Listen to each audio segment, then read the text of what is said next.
UFC Saudi Arabia has wrapped up. The fight card is over, and there's so many narrative switches that happen before that fight to afterwards, and some of them hurt me, bro. They broke me. I ain't gonna lie. The first one I want to start off talking with, the one that you guys probably want to see me talk about the most, because I came in there, I was talking about Ikram. He beats every 185er. He's a world beater. He's unbeatable. Ikram is that guy. And Ikram went against Robert Whittaker, and he got, I don't want to say fraud checked. I might have to say it. I might have to say fraud checked. But Ikram went in there on short notice, to be fair, and did get chinned by Robert Whittaker. Before the fight, I thought if someone was going to get chinned, it would be Robert Whittaker getting chinned by Ikram, not vice versa. So that was a weird pill to swallow. But as far as like the fight goes, I feel like Ikram fell in love with his striking. There's something big I kept saying on my TikTok live. I said if Ikram falls in love with his striking, he's going to lose the fight. He needs to use his world sambo background. He's a world sambo champion, bro. The only other ones in the UFC was Islam and Khabib, and they always use their grappling, win or lose. Like, even Islam mixes up well, but he's always using his grappling first. And if his grappling doesn't work, then he outstrikes them, or vice versa. But my thing with it, like, he doesn't use that background as much as he should be. He's one of the best wrestlers in that division, in that weight class, period. This is a wake-up call. Just like when Islam got knocked out a few years back due to his striking, tends to start wrestling a lot more after that and makes it up way better. But Ikram, it's a learning lesson. He's still young in the, as far as UFC career goes, he's still young in that aspect. He's still early 30s. Bro, it's one of those learning lessons. Do I think it's a fraud check? I think it's more towards, for me, it's more towards a fraud check, just because I thought he was really good. Like, I really thought Ikram was going to go in there, and I thought he was going to dismantle Robert Whittaker. I didn't think it was going to be that competitive a fight. I just didn't really see a way that Robert Whittaker could beat him. Because in my head, I was like, there's no way he's going to keep up with Ikram's wrestling, and when he mixes up, it's going to be too much. Whittaker's kind of chinny sometimes. And then it just all came back and hurt me, bro, because Ikram just didn't want to wrestle. This reminds me of Jamal Hill versus Alex Pereira, and Jamal Hill just having an ego and going there like, oh, I can knock this guy out. Like, I saw an interview where Ikram said he could knock out Robert Whittaker in the first round. I was like, is he trolling? Like, I couldn't tell. I was like, what do you mean you're going to knock him on the first? That's so, like, I can't believe he thought that was going to happen. He needed to mix up his wrestling in general to win that fight. He did not do it, which is why he lost. So the big narrative going into it was like, Ikram's that guy. He's the world beater.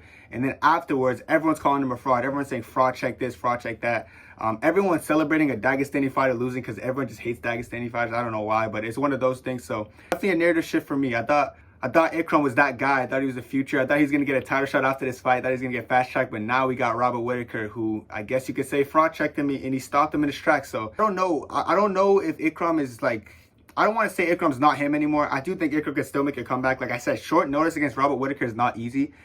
But I'm pretty sure he took the fight because he was confident in his abilities, but his chin didn't hold up. Bro, his chin might be sus. I don't know yet if it's for sure sus, but his chin might be questionable. Like, no one has really found his chin in the Alves fight or the Phil Haas fight, but Whittaker found it, dropped him. Khamzat found it, of course. Everyone knows that. He hurt him too with the same uppercut, so we'll see how Ikram holds up. I hope he recovers well, and I hope he comes back strong, but for right now, the narrative's going to be, whether I like it or not, Ikram got fraud checked and he's probably not coming back from it. That's what the narrative is. I'm not going to necessarily play along to it, but I'm going to have to acknowledge that it could be the truth as well. Next narrative shift that I think is crazy is about Alexander Volkov. Volkov going into that fight, he's good against people who are like mid-tier heavyweights, who aren't like the elite heavyweights. Volkov goes against the elite heavyweights, like Tom Aspinall, he lost. Cyril Gane, he lost. Curtis Blades, he lost. Even Derek Lewis caught him with that punch and he lost to him. So every time he went against like an important heavyweight, he lost. But when he goes against those people who kind of mid-tier, like Tai Tuivasa, Rosenstrike, Romanov, he beats them. Like, he gets the job done against them. Sergei was more of a top heavyweight with the Aspinalls and the Blades and all those people. So most people thought, I guess me included, thought that Sergei was going to get the win over Volkov. But Sergei was passive, and I don't know what happened with Sergei in that fight. I don't know if he was too passive. I don't know if he was scared. I don't know what it was. I just think Volkov had a great game plan of just using his kicks to keep Sergei away. And I swear that's what comfortably won him the fight. He was battering Sergei. I was actually surprised how much damage he was inflicting on Sergei's face. Like, Sergei was just eating the damage, using his kicks, low kicks, body kicks, straight punches. The straight punches were landing. He was using his size advantage. I was so surprised for that fight, because the narrative going into that fight for Volkov was he can't beat the top guys. He's always going to be a kind of a mid-tier, beating the mid-tier guys. And then he went in there and you could say he beat a top guy. So I feel bad for Sergei, honestly do. He was a little bit salty after the fight, which was kind of funny to me, the way he shoved off Volkov, but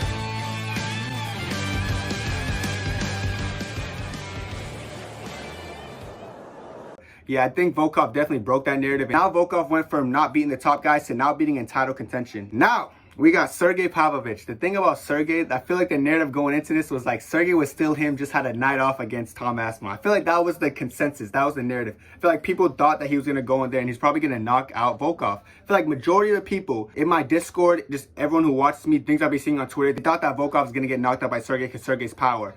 But that narrative quickly shifted from Sergei goes in there and knocks out Volkov to Sergei is kind of mid. I think Sergei's kind of Like, I mean, like, all his wins come from the first round, and everyone's like, what happens if he goes past the first round? Well, we found out. He had his first, second round, and third round against Volkov, and he looked like he slowed down every single round. Like, he got slower, he got worse. Like, every single round, he was getting beat up more. So it's like Sergei's supposed to be this top guy fighting for the title contention, maybe an off night against Aspinall. All those things kind of go left. Because now when you look at Sergei, like, after he leaves that first round, he doesn't have what it takes to keep working and keep pushing. So I don't know how I feel about Sergei Pavlovich now. I was even one of those people who said he beats Aspinall in a rematch, he does this, he does that, but like after that first round went by, I feel like he slowed down. The way he was so comfortable with sitting on the outside and getting pieced up, he thought he could go in there and point fight with Volkov. I don't know where that came from. Volkov is too impressive with his kicks, he's too impressive with his striking. I don't know what that narrative came from where, oh, I'm just going to go there, I'm going to point fight, I'm going to go in here. No, you're not going to outpoint Volkov. People rarely outpoint Volkov. Of course, Cyril Gane's just a different beast. He's one of the best kickboxers in the division, so he could do that. But Sergei with a heavy boxing style, trying to outpoint someone who's just going to use their leg kicks and their leg reach to keep you at bay and keep you at distance, it's never going to work against him. So I feel like that's a huge narrative shift for Sergei. I feel like people are going to now look at Sergei and be like, you know what, you're not really that scary. His aura before the Tom Aspinall fight in general was crazy, through the roof. Everyone's talking about how Sergei's a boogeyman, Sergei's him, Sergei this, Sergei that. After the Aspinall fight, he lost some of it, but people are still like, oh, he's still in there, still got that dog in him. He comes and performs like this, gets battered like this. I think the aura is all out the window. I don't think Sergei's living up to that level anymore. So I'm gonna have to say, bro, Sergei went from maybe he still got it to bro's kind of just a mid heavyweight. Don't get me wrong about Sergei though. He was still going there and beat these other mediocre heavyweights. But as far as the top of the division goes, I can no longer say Sergei Pavlovich is him. I can't say Sergei is the next title guy. I can't say none of that because I feel like Volkov proved himself to be a very talented striker and a better striker than someone like Sergei Pavlovich, who kind of only has power for the most part. Another big narrative shift that I want to talk about is the Johnny Walker he might still have potential to just retire, bro. Bro, he went into this fight, bro. I had him winning for some, bro, looking back at it, I don't know why I had him winning. But like at the point, I was like, you know what? Johnny Walker had a 3-fight win streak before he lost to Ankalaev. You know, he beat Anthony Smith, he beat Cutelaba, he beat Paul Craig. He was beating some of these guys who were kind of elite. So I was like, maybe Johnny Walker could go there and beat Oezdemir. Oezdemir is good, but Oezdemir is not some kind of elite light heavyweight. I was thinking Oezdemir maybe he's going to be one of those people that Walker could just run through, because Walker always beats these mid-tier light heavyweights. Like I already said, like Anthony Smith,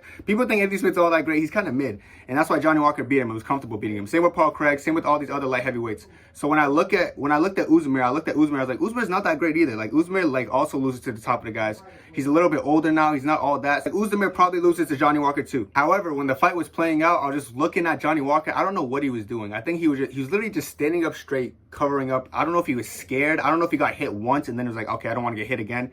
I don't know what he was doing. That was probably the worst game plan I've ever seen in my life. He looked passive. He looked scared. He looked nothing like Johnny Walker. Sometimes Johnny Walker shells up and explodes into big, crazy attacks. So you're like, oh my goodness, Johnny Walker's so wild. He's so crazy. He's so nice. But this fight, he was just shelling up, doing weird stuff, not doing anything significant. I don't even think he threw like a significant strike attempt. Most of them were just pitter-patter punches. I don't know what Johnny Walker's plan was, but his coaching staff, I don't know who told him to do this. It was the worst plan I've ever seen in my life. It was an embarrassing performance. So I feel like Johnny Walker should just retire. He should, like, what else could Johnny Walker do? Like, he's never going to fight for the title at light heavyweight. There's too many good contenders at this point. He's only 32, which he's still young. So it sucks for me to say this, that retirement is probably the best option for him, but I don't see anything else for him to do at the light heavyweight division. Maybe if it's possible for he's 6'6", I know. Can he go down weight? Like, I don't know. Because he's not a fit at light heavyweight. He needs to make a move for his career for the better, or else his career is just going to take a toll. Or he could just be like a gatekeeper who gets knocked out and sometimes knocks out other people. Like, he'll make for a good gatekeeper if he wants to do that and make money for his family. I know he just had a kid, but that must have been a tough performance for him. Like, he was probably motivated, but he just looked really bad. Oezdemir, bro, I still don't even think Oezdemir is all that great. I just think he's better than Walker. I still think maybe Oezdemir could beat some of these top guys. Maybe Oezdemir is like a next big thing, but honestly, I just think Walker's not that great, and Walker needs to retire because Walker has nothing else to do for his career that's going to benefit him at this weight class. So, yeah. All right, though, guys, that's what I think the biggest UFC shifts as far as narratives were after Saudi Arabia. I feel like a lot of these fighters had a lot of big potential or big expectations going to the card, but most of them failed to live up to it, or most of them had a drastic shift where they had so much hype and they fell down, or they had no hype at all and then they came up. So that's what I think. Let me know what y'all think down below, and that's it for me, bro. Peace. 2, 3, 4.